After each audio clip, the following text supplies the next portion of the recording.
आज मैं आपको कार्तिक मास की 4 चिड़ियों की बहुत ही सुंदर कहानी सुनाने जा रही हूँ। अगर आपको ये कहानी पसंद आए तो कमेंट बॉक्स में कार्तिक महाराज की जय अवश्य लिखिए। साथ ही अगर आपने अभी तक मेरे चैनल को सब्सक्राइब नहीं किया तो सब्सक्राइब कर लीजिए और बेल आइकॉन पर क्लिक जरूर कीजिए, जिससे हमारे वीडियो के नोटिफिकेशन आपको मिलते रहें। अब सुनिए ये कहानी। एक समय की बात है। एक पेड़ पर 4 चिड़ियां रहती थी। वह चारों चिड़ियां बहुत ही पक्की सहेली थी और आपस में बहुत बातें किया करती थी। एक बार कार्तिक का महीना शुरू होने वाला था। तभी एक चिड़िया ने 2 औरतों को बातें करते हुए सुना। वो दोनों औरतें कार्तिक माह के व्रत, स्नान और महत्व के बारे में बातें कर रही थीं। चिड़िया को उन औरतों की बातें सुनकर बहुत अच्छा लगा। उस चिड़िया ने आकर सारी बातें अपनी सहेली चिड़ियों को बताईं और उन्हें कार्तिक स्नान के लिए तैयार कर लिया। फिर चारों चिड़ियां कार्तिक महीने में गंगा के किनारे एक पेड़ पर रहने लगीं। वे चिड़ियां रोज गंगा जी में कार्तिक स्नान करती, व्रत तथा पूजा पाठ करती। इसी तरह पूरा कार्तिक का महीना बीत गया।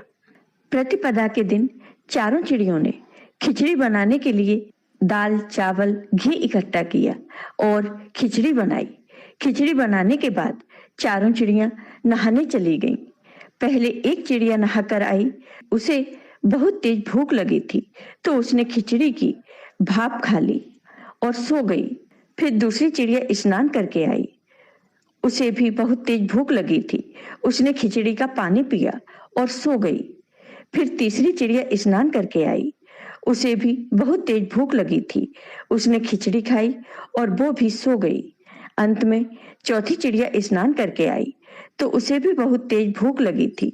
उसने खिचड़ी की खुरचन खाई और वह भी सो गई। देवयोग से उसी समय बहुत तेज तूफान आया, जिसके कारण चारों चिड़ियों की मृत्यु हो गई। अगले जन्म में पहली चिड़िया, जिसने खिचड़ी की भाप खाई थी, उसे राजा के यहाँ राजकुमारी के रूप में जन्म मिला और जिस चिड़िया ने खिचड़ी का पानी पिया, उसे एक कुम्हार की पुत्री के रूप में जन्म मिला। तीसरी चिड़िया, जिसने खिचड़ी खाई, उसे ब्राह्मण के यहाँ पुत्री के रूप में जन्म मिला। और चौथी चिड़िया, जिसने खिचड़ी की खुरचन खाई थी, उसे राजा के यहाँ हथनी के रूप में जन्म मिला। कुम्हार की लड़की राजा के यहाँ दासी बन गई और ब्राह्मण की लड़की राजकुमारी की सहेली बन गई। भगवान की कृपा से राजकुमारी को अपने पिछले जन्म की सारी बातें याद थीं। धीरे धीरे समय बीता और राजकुमारी विवाह योग्य हो गई।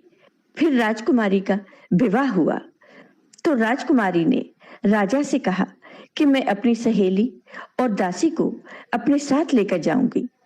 राजा ने कहा, ठीक है बेटी।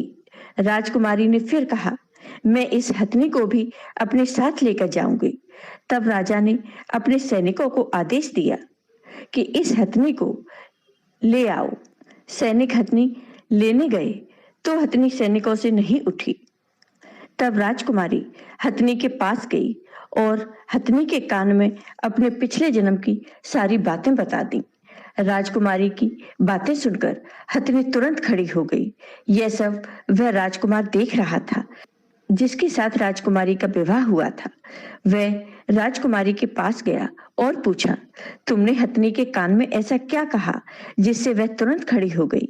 तब राजकुमारी ने राजकुमार को अपने पिछले जन्म की सारी बातें बता दी।